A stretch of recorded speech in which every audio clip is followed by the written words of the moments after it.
Cek 1 2 3. Halo. Assalamualaikum warahmatullahi wabarakatuh.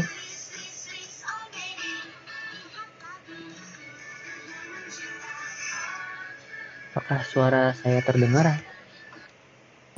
Terdengar, Pak. Terdengar, Pak.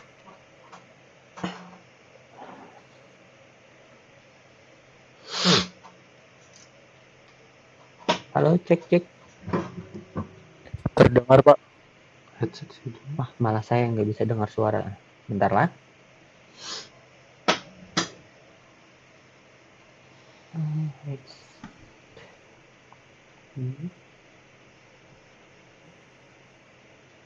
Halo. Cek. Terdengar, Pak. Oh iya, oke.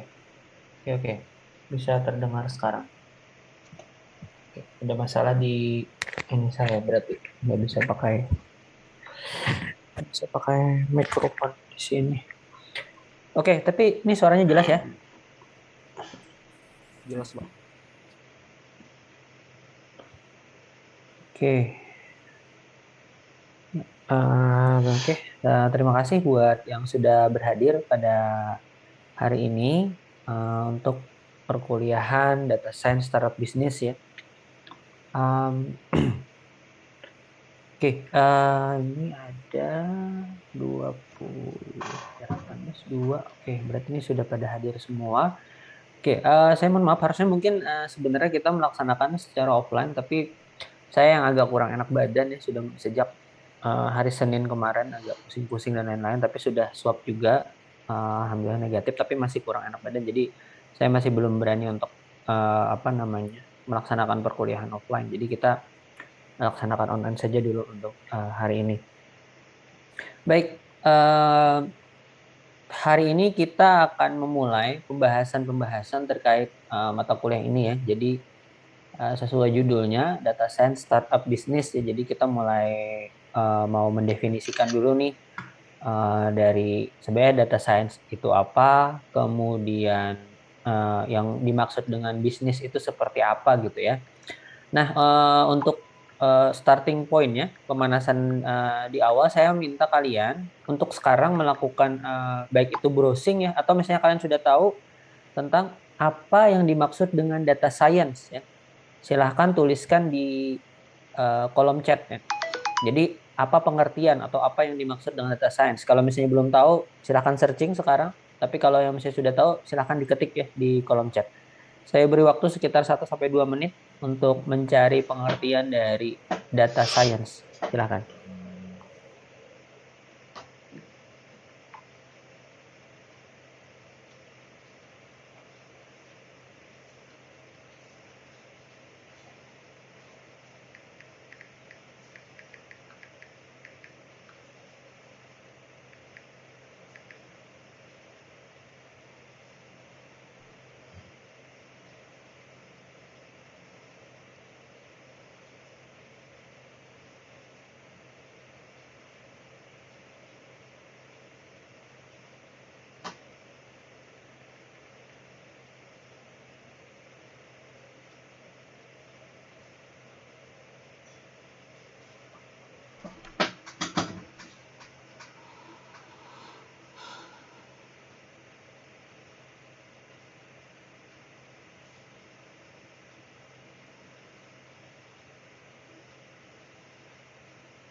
Oke, yang sudah dapat jawabannya silahkan dituliskan di kolom chat.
Oke, ya beberapa sudah memberikan jawabannya. Silahkan bagi yang belum ditulis.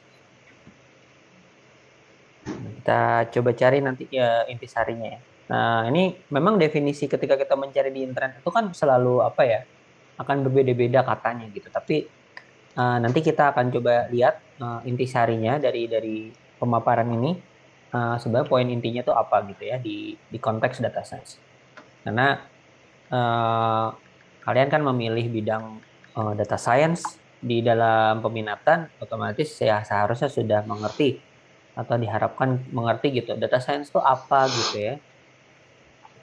Data science. Oke, bagi yang belum silahkan sambil ditulis. Saya akan baca ya. Misalnya, jadi ada data science pengolahan data untuk strategi bisnis. Kemudian data science ilmu untuk mempelajari menganalisis data. Data science kombinasi ilmu komputer, matematika, statistik dan bisnis ya. Nah, ilmu komputer, matematika, statistika, bisnis knowledge. Kemudian data science sama ya. Nah, kemudian tidak. Nah, ini data science juga mengolah big data berisi data terstruktur maupun tidak terstruktur. Tidak hanya data numerik saja, tapi juga berupa suara, gambar, teks dan sebagainya. Oke, lebih lengkap lagi. Kemudian mengekstrak pengetahuan ya, informasi data, melakukan pengumpulan data, manipulasi data hingga analisis data.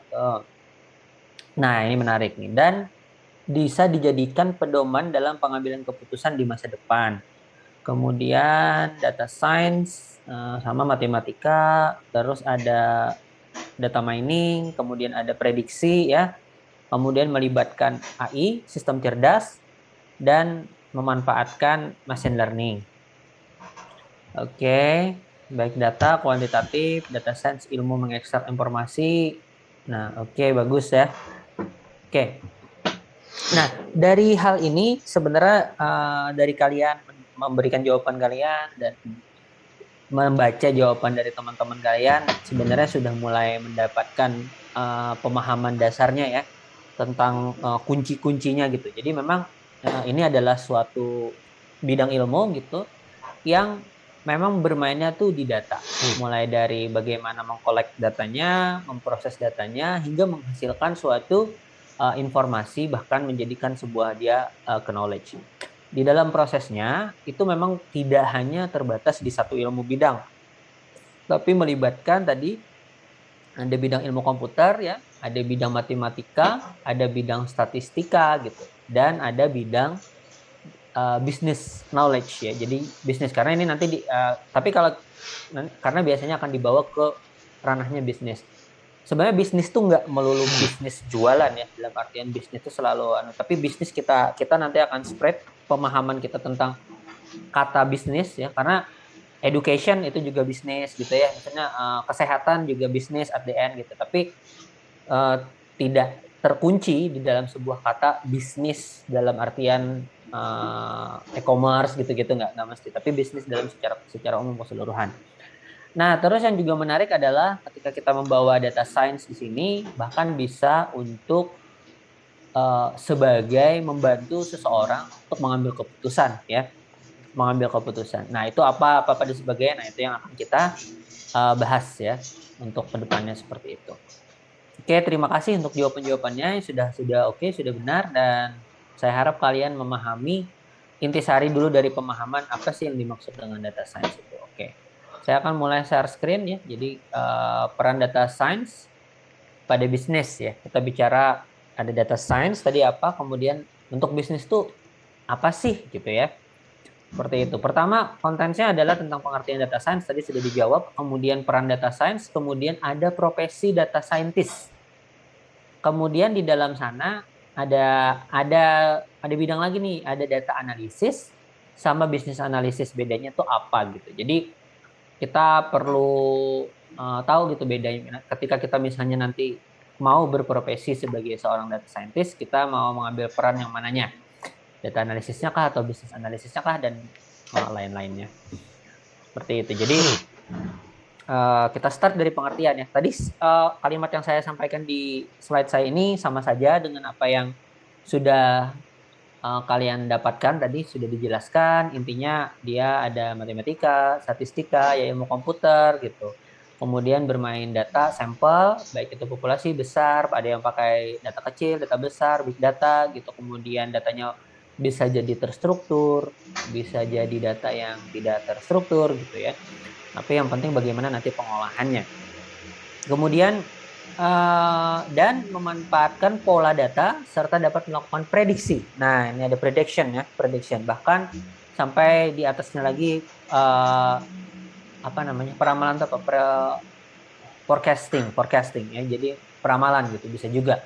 Dengan cukup akurat dapat membantu dalam mengambil keputusan dan dapat digunakan untuk membuat sistem cerdas AI yang dapat terus belajar dengan sendirinya atau dengan machine learning seperti itu. Jadi AI dan machine learning otomatis ketika kita membahas dua ini ada algoritma-algoritma yang akan berjalan gitu ya. Nah, itulah yang biasanya dijadikan skripsi-skripsi kakak tingkat gitu. Atau mungkin kalian sudah mulai melirik, oh kenapa judul-judul skripsi kakak tingkat yang data science tuh rada-rada apa namanya algoritma-algoritma seperti itu. Karena memang di sana mainannya ya seperti itu. Math, statistik, computer IT, dan lain-lain. Oke. Nah, ini secara gambaran jadi data science itu machine learning, traditional research, dan software development. Jadi tiga poin itu yang memang akan berjalan. Nah, ketika kita membahas peran dari data science ke dalam bisnis, itu tentu uh, terbagi dari tiga apa namanya tiga kategori besar ya. Jadi ketika kita mengembangkan data science dalam proses bisnis kita, yang pertama biasanya memang untuk monitoring and evaluation ya. Jadi ini yang paling basic nih, paling basic, yaitu untuk pemantauan proses bisnis yang sedang berjalan dari seluruh node perusahaan. Apa maksudnya sih sebenarnya dari node-node perusahaan? Jadi gini, kalau misalnya kita bicara contohnya apa namanya? Kita ambil aja e-commerce gitu ya, e-commerce. Nah, kan dalam satu waktu tuh cepat sekali ya penjualannya, yang beli satu Indonesia misalnya bahkan di luar Indonesia yang belanja mungkin berapa berapa ratus transaksi yang terjadi gitu.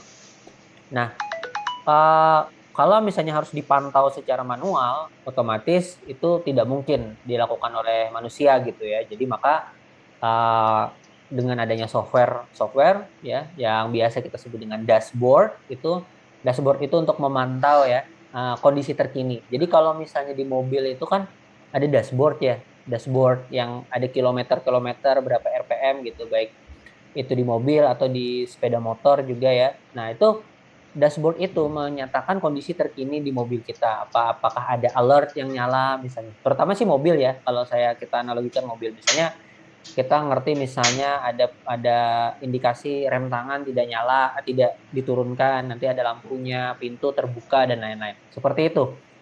Nah, begitu juga di dalam dashboardnya bisnis ya yang sudah menerapkan data science.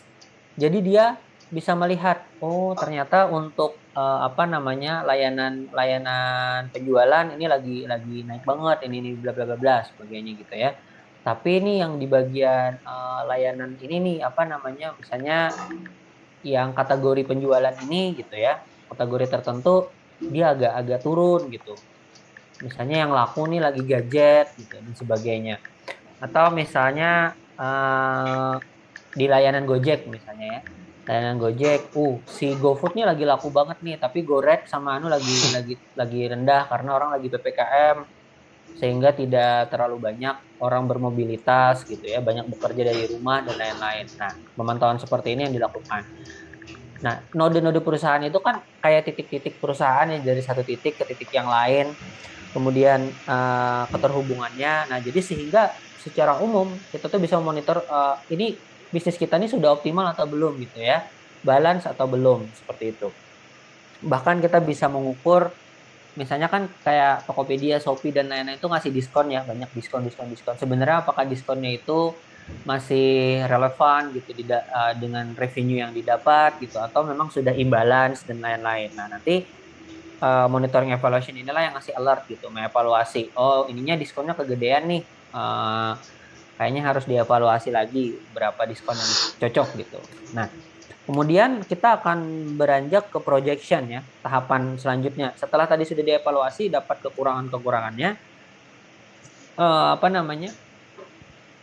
Projection ini memberikan kayak misalnya kita mengambil langkah ini gitu ya, mengambil produk atau layanan ini diinikan, maka kira-kira grafik kurvanya segini akan terjadi peningkatan misalnya. Atau kalau misalnya kita diskonnya kita ubah segini, kemungkinan akan berubah seperti ini gitu, kurva penjualannya. Dalam kapan, dalam berapa waktu, dalam bulan apa, kita bisa memprediksi sesuatu itu laku atau tidak laku atau seperti apa. Nah, seperti itu ya. Jadi memberikan gambaran proyeksi masa depan baik produk atau layanan yang digunakan. Kira-kira ke depannya bagaimana. Nah, ini memanfaatkan algoritma-algoritma dari ilmu komputer ya dan matematika juga sehingga bisa diperkirakan kira-kira ini bakal seperti apa jika begini produknya, jika seperti ini produknya. Nah, itu jadi itu projection. Jadi kayak kalau misalnya saya istilahkan sebenarnya projection itu kayak kayak kayak garis-garis kalau misalnya kita bikin kurva terus ada kayak garis perkiraan ini bakal bakal kayak gini gitu. Walaupun apa yang terjadi itu memang belum tentu juga persis seperti itu.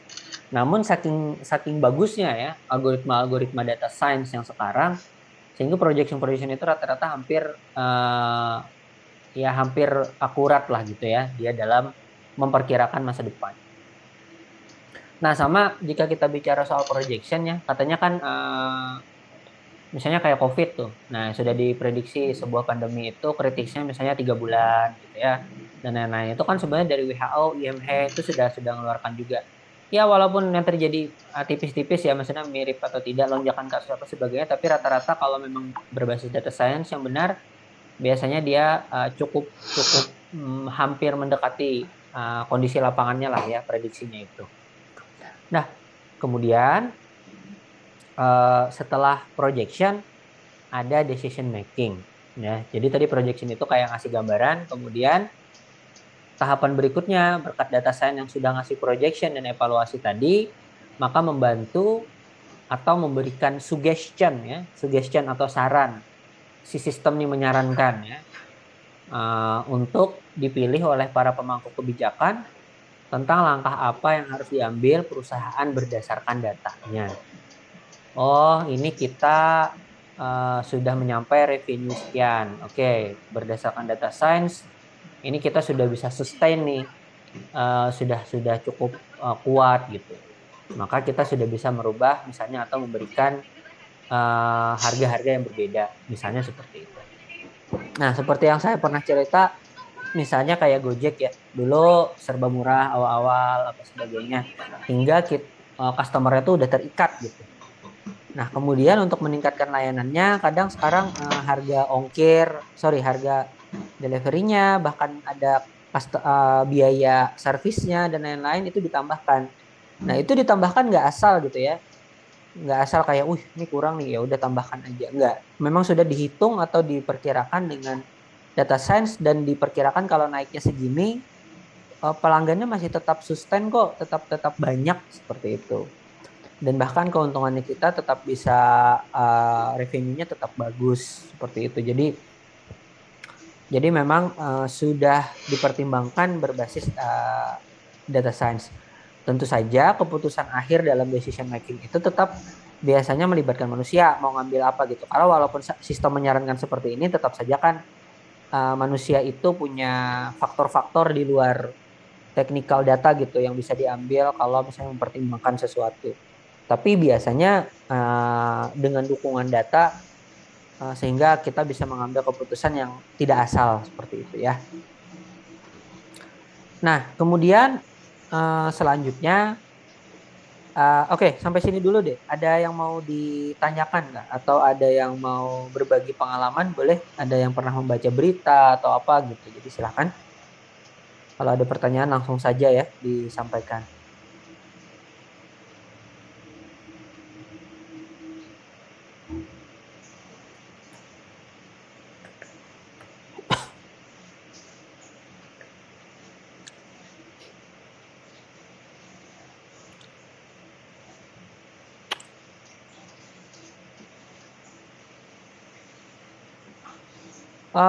Mau tanya dong, kalian dalam seminggu ini kuliah yang offline apa aja?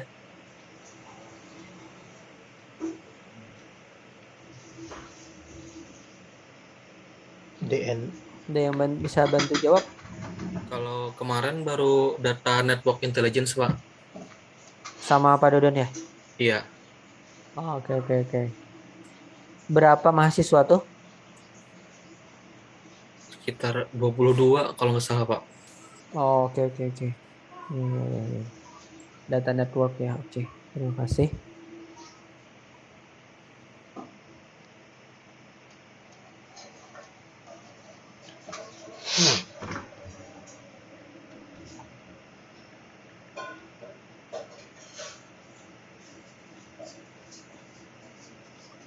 Oke, ada pertanyaan? Oke, sambil jalan ya, kita lanjutkan. Kalau misalnya ada pertanyaan, nanti silakan diinikan saja. Disampaikan. Oke, nah setelah tadi kita bicara tentang peran data science sendiri, lalu kemudian kita akan mulai berpikir nih, kita sebagai lulusan ilmu komputer, kalau misalnya mau nanti bekerja sebagai seorang data scientist ya, namanya tuh profesi data scientist. Nah, data scientist adalah orang yang mengumpulkan, mengolah, menganalisa data sehingga dapat berguna dalam mengambil keputusan dalam perusahaan atau sebuah organisasi. Nah, data science ini nanti tidak bekerja sendirian ya, jadi banyak banyak banyak entitasnya gitu. Jadi kalau bisa aja yang ahli di dalam mengumpulkan datanya, ada yang ahli dalam mengolahnya, ada yang ahli dalam menganalisa data gitu, dan ada yang merepresentasikan. Apa bedanya mengolah dengan menganalisa? Ini kan data itu kan dikumpulkan. Bisa jadi data itu misalnya tidak terstruktur gitu ya, tidak seimbang, bla bla bla dan lain-lain. Nanti data itu bisa diolah, dipreprocessing dulu istilahnya, dirapikan sehingga bisa dilakukan analisa. Nanti ada yang ahli analisanya seperti itu. Pengumpulan misalnya proses crawlingnya seperti apa, manajemen database-nya seperti apa dan lain-lain itu juga membutuhkan para kemampuan-kemampuan yang cukup bagus gitu ya di dalam bidang bisnis. Nah, skill apa saja yang perlu dimiliki oleh seorang data scientist? Maksudnya bukan berarti kita harus punya semuanya ya, tapi secara skill requirement kita paham keseluruhannya ini gitu ya, paham keseluruhannya. Nah, jadi dia paham tentang software engineering, pembangunan software, kemudian dia paham tentang bagaimana melakukan data mining, kemudian dia paham tentang statistik, kemudian paham bagaimana cara kerja dan membangun machine learning, ada kalkulus dan aljabar, sama bagaimana visualisasi data. Uh, Visualisasi data sepertinya kalian ada juga ya belajar di mata kuliah social network analysis. Nah, itu juga kayaknya ada mainan di visualisasi data gitu. Nah, bukan berarti kalian harus expert di semua bidang ini, tapi kalian paham dulu secara umum ya mereka cara kerjanya seperti apa dan lain-lain. Nah, nanti kamu bisa aja ahli di satu-satu bidangnya, misalnya ahli di data miningnya gitu, atau bahkan ahli di bagian machine learningnya.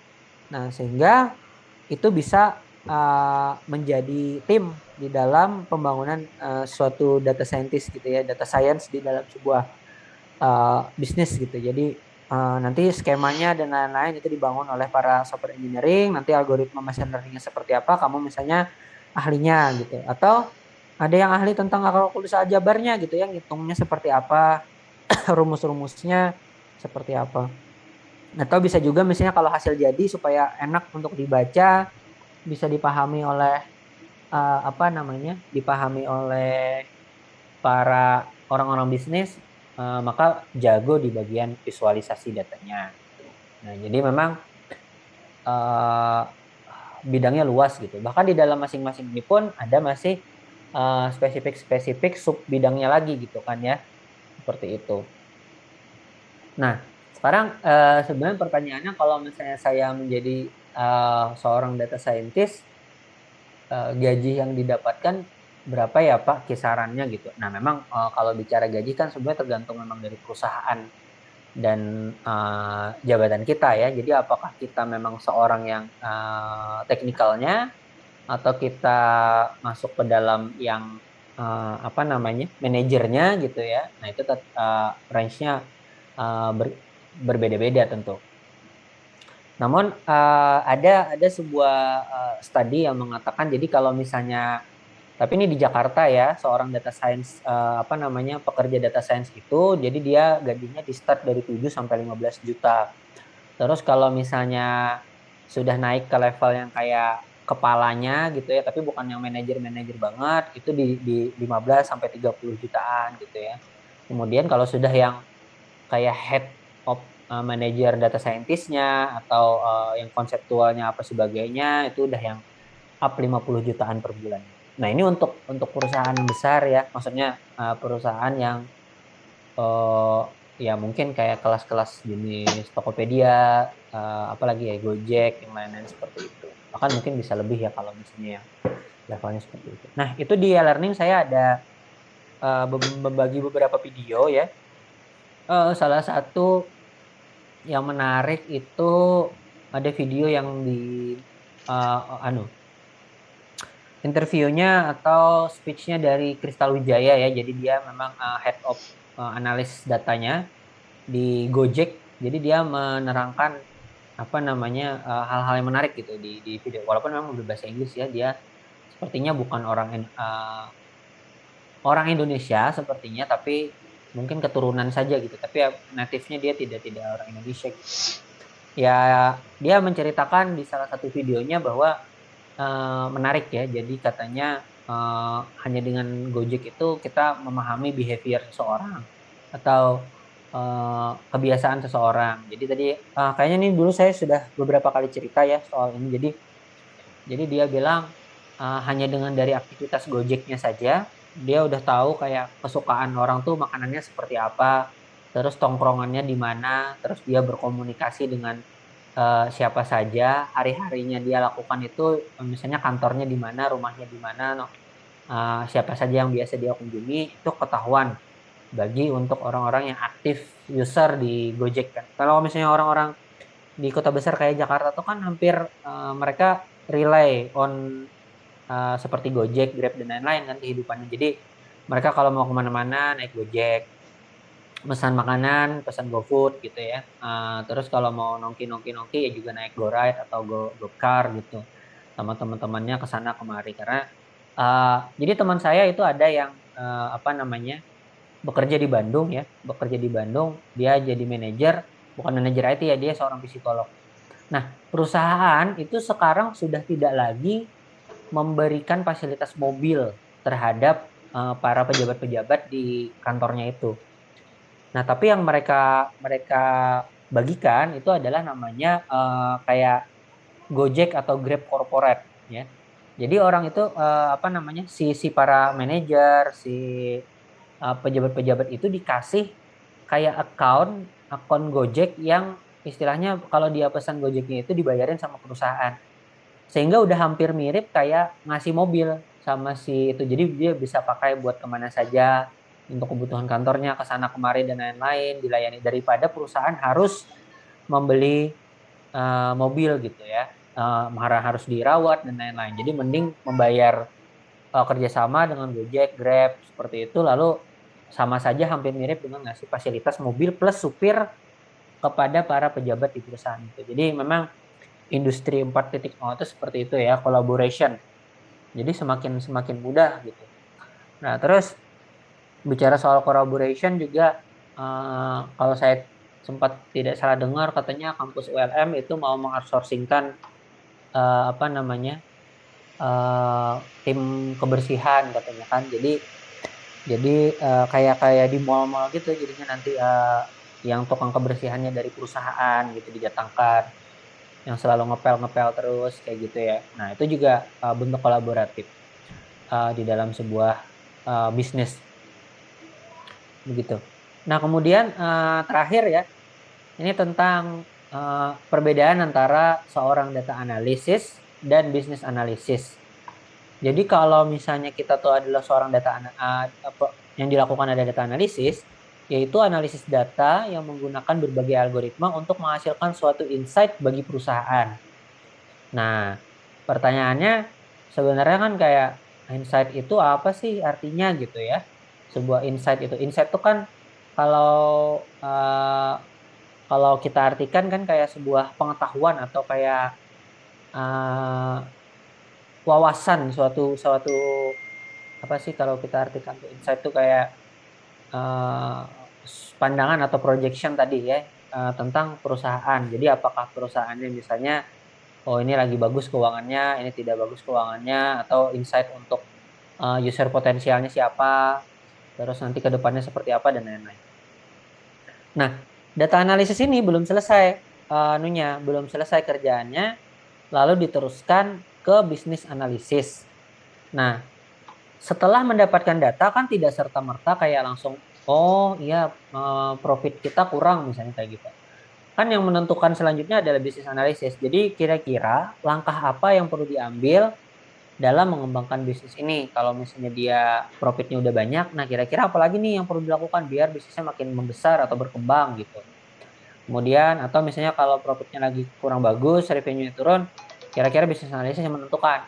Oke, harus kita melakukan strategi ini deh supaya bisa bisnisnya tetap sustain atau berkembang. Nah, seperti itu. Nah, dua-duanya ini tetap ada peran data scientist-nya gitu.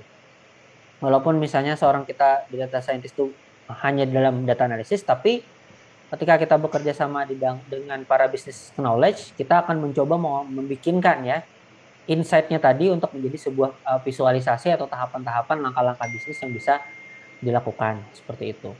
Nah, perlu diketahui ya sebenarnya sekarang itu kan kalau misalnya kalian punya teman di FEB, Fakultas Ekonomi dan lain-lain, mata kuliah mereka tuh sudah ada yang ada kayak berbasis-basis komputer gitu. Jadi kayak misalnya sistem informasi bisnis kayak gitu mata kuliah. Jadi memang tentang belajar bagaimana memperankan atau menggunakan sistem informasi itu di dalam bisnis dan lain-lain seperti itu. Nah, membangun sistem informasi bisnis itu juga tetap melibatkan orang-orang IT.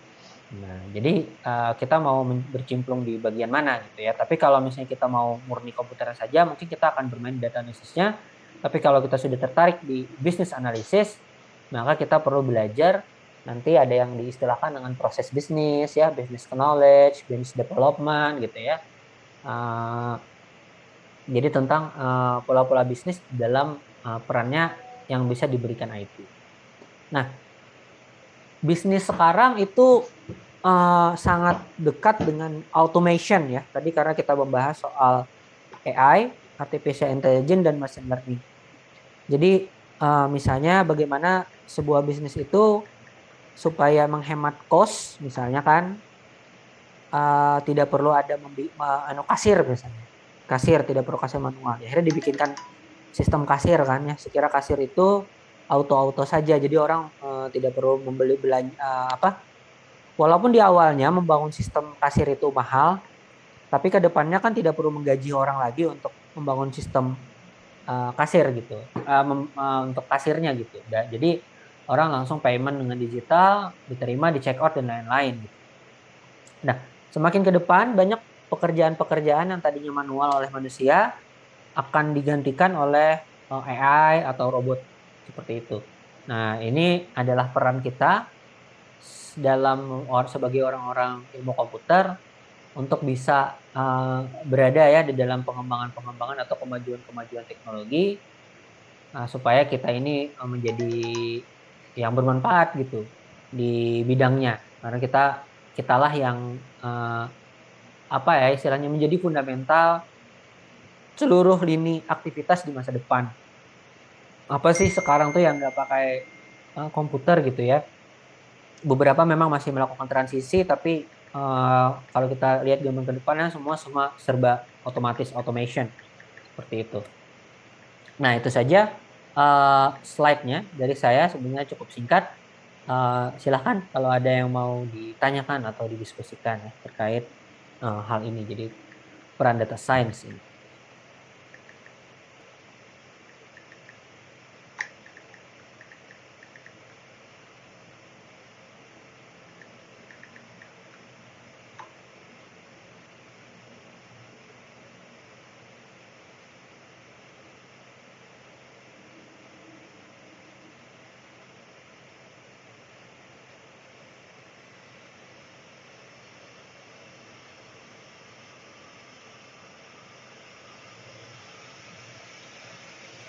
Pak, izin bertanya, Pak.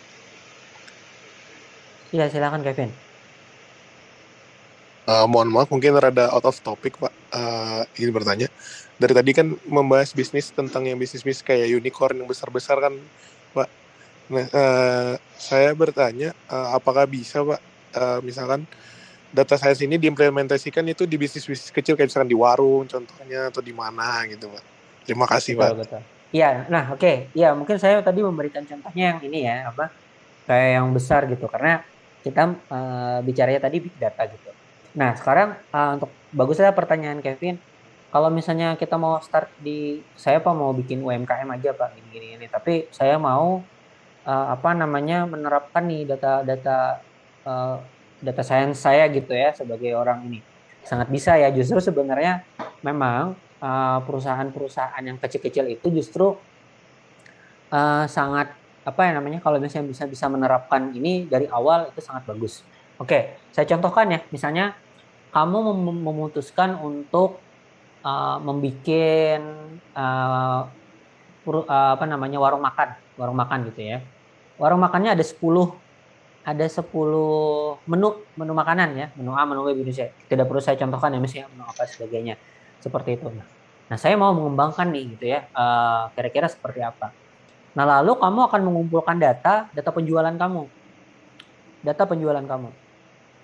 Nah, nanti dengan baik itu algoritma klasifikasi kah atau algoritma peramalan kah dan lain-lain, akhirnya kamu dapat menentukan sebenarnya best sellernya menu kamu ini apa, gitu ya. Best sellernya menu kamu tuh apa gitu. Nah, belum lagi kalau misalnya kita gandeng dengan minuman ya, gandeng dengan minuman.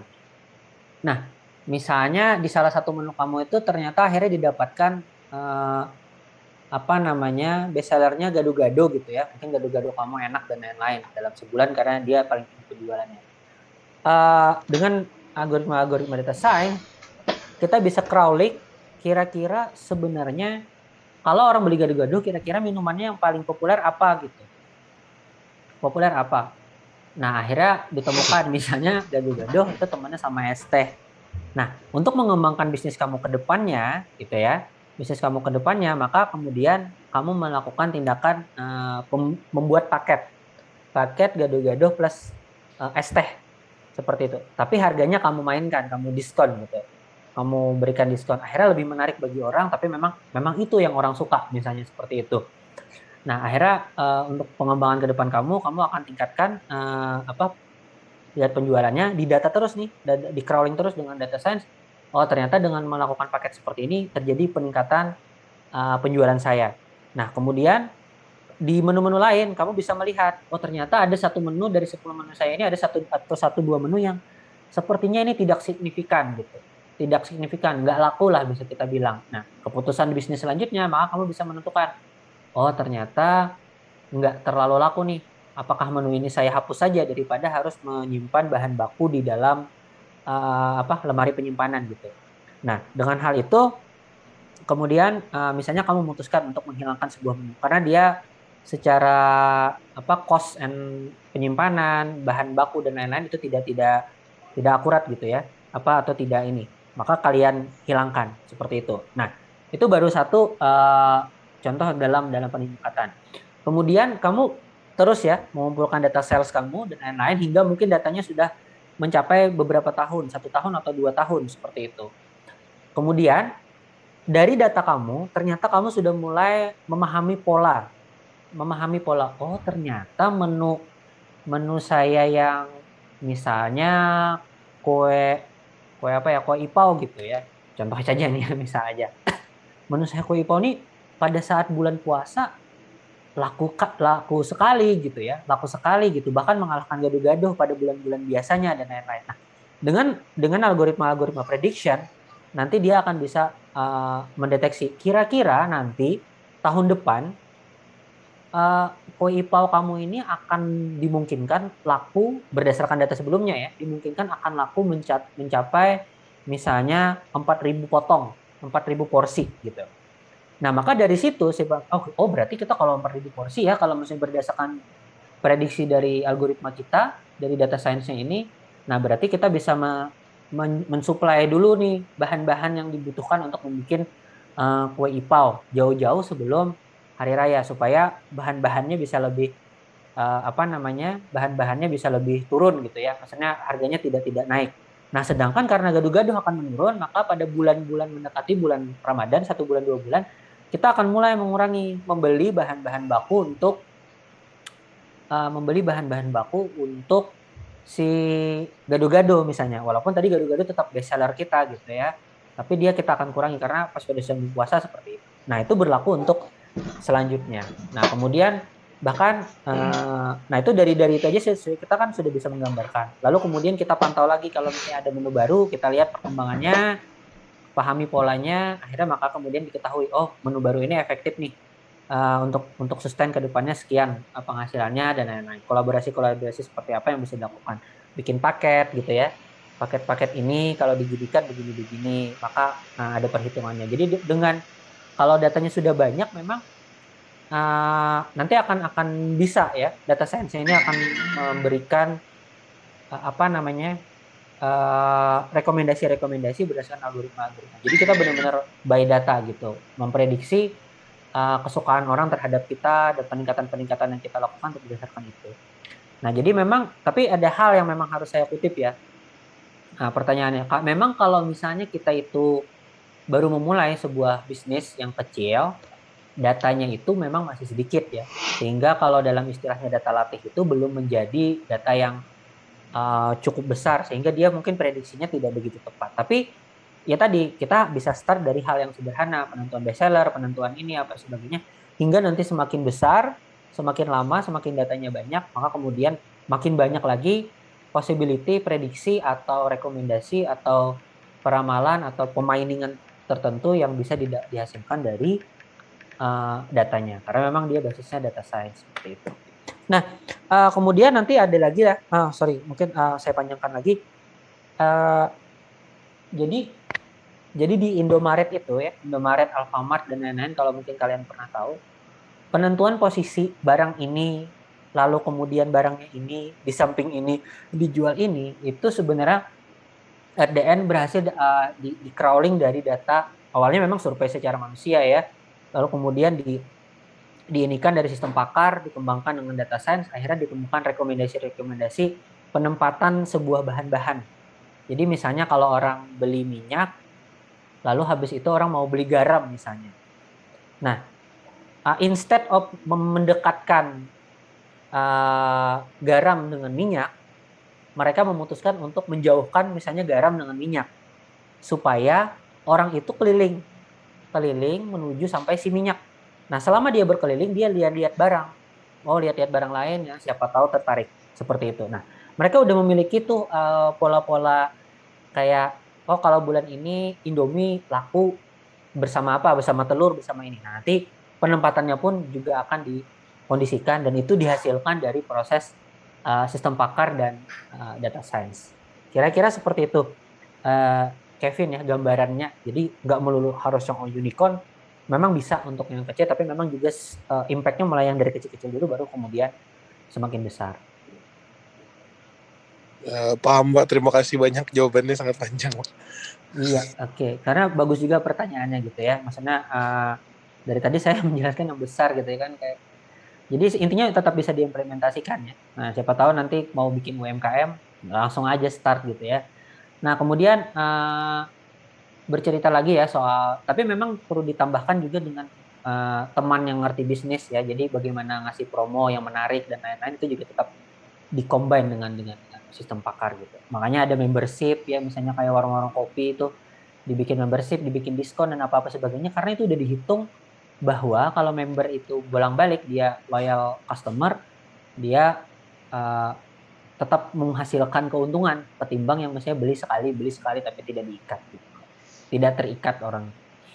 Oke, bagus. Silakan ada lagi pertanyaan yang lain?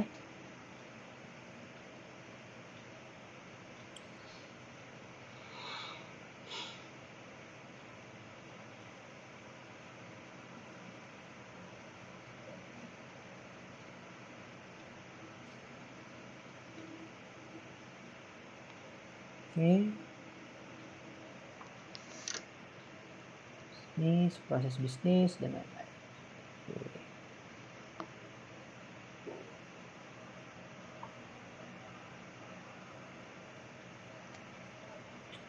Nah, nanti kita akan mulai membahas juga tentang big data ya pada pertemuan selanjutnya. Nah, intinya memang sih data science yang luas itu dekatnya sama big data gitu, karena big data itu banyak kompleksitasnya. Nanti kita akan pahami dulu apa sih yang dimaksud big data. Kapan sebuah data itu disebut dengan big data? Kapan sebuah data itu cuma sekedar data saja walaupun besar? Kapan sesuatu itu disebut dengan big data? Nggak, apakah memang berdasarkan ukurannya saja atau apa? Nah, nanti akan kita ingat. Oke, kalau misalnya memang tidak ada pertanyaan lagi, mungkin kita cukupkan dulu ya pertemuan kita pada hari ini. Semoga tadi yang sedikit tadi sudah mulai membuka wawasan kita untuk mulai memahami nih, oh data science gini, kalau perannya di bisnis gini. Terus kemudian apa-apa saja sih bidang atau sesuatu yang harus nanti saya pelajari kalau misalnya saya mau ke depannya menjadi seorang data scientist. Karena pekerjaan menjadi data scientist itu uh, sekarang makin banyak dicari gitu ya. Nah, bahkan prediksi saya memang nanti ke depannya orang-orang itu akan berbasis apa namanya? Cari data scientist untuk usaha-usahanya gitu, untuk bisnis-bisnisnya, karena bisnis semakin digital itu udah nggak main lagi pakai kira-kiraan asal gitu, pakai feeling apa sebagainya. Semua based on data, bikin data terutama untuk bisnis. Oh iya, ada lagi satu yang saya ketinggalan sebelum saya tutup ya. Uh, Jika kita bicara memang bisnis ya, memang bisnis itu adalah sesuatu yang apa namanya uh, kayak kaitannya dengan jualan atau uang gitu ya. Memang seperti itu. Nah, di era sekarang semua semua aspek, semua lini memang akan berkaitan berujung di sana. Tapi di dalam konteks data mining itu sebenarnya, atau kita sebagai data scientist, kita kan bukan orang yang peduli tentang nanti duitnya seperti apa. Tapi adalah concern kita bagaimana data yang ada itu, data yang dihasilkan dari proses penjualan, dari proses pendataan ya, baik itu data penduduk, misalnya data kesehatan, data lain-lain, supaya bisa menjadi sesuatu yang memberikan impact atau tadi disebut dengan insight gitu, sebagai sebuah insight. Nah, itu yang akan kita develop. Dengan insight kita nanti terserah para bisnis analisis untuk melakukan apa terhadap prosesnya. Pembelajaran pun juga dan tanda kutipnya bisnis ya, tapi di dalam data science itu juga bisa mengcrawling kayak misalnya metode belajar apa sih yang efektif untuk di sini gitu. Apakah online seperti ini, apakah offline, apakah kombinasi online offline, apakah kombinasi praktikum dan teori kelas, apakah metode belajarnya yang apa seperti apa gitu ya. Nah, dan itu pun berkembang berdasarkan datanya. Jadi bisa jadi orang dulu dengan orang sekarang itu cara belajarnya beda gitu ya. Jadi nanti data science yang bisa membuktikan itu gitu, menghasilkan seperti itu. Jadi bisnis secara keseluruhan nanti melingkupi seluruh ini aspek kehidupan di dalam sudut pandang kita sebagai seorang data science. Oke, itu saja. Mohon maaf apabila banyak kekurangan di dalam penyampaian saya. Apabila ada pertanyaan yang memang mungkin belum tersampaikan hari ini, nanti silakan disampaikan pada pertemuan minggu depan, sambil dipersilakan untuk teman-teman untuk coba nonton-nonton dulu lah video-video di YouTube tentang big data itu apa, terus cara kerjanya apa, terus diapain, bisa apa, menghasilkan apa. Seperti itu ya. Saya tutup. Assalamualaikum warahmatullahi wabarakatuh. Waalaikumsalam warahmatullahi wabarakatuh. Waalaikumsalam warahmatullahi wabarakatuh.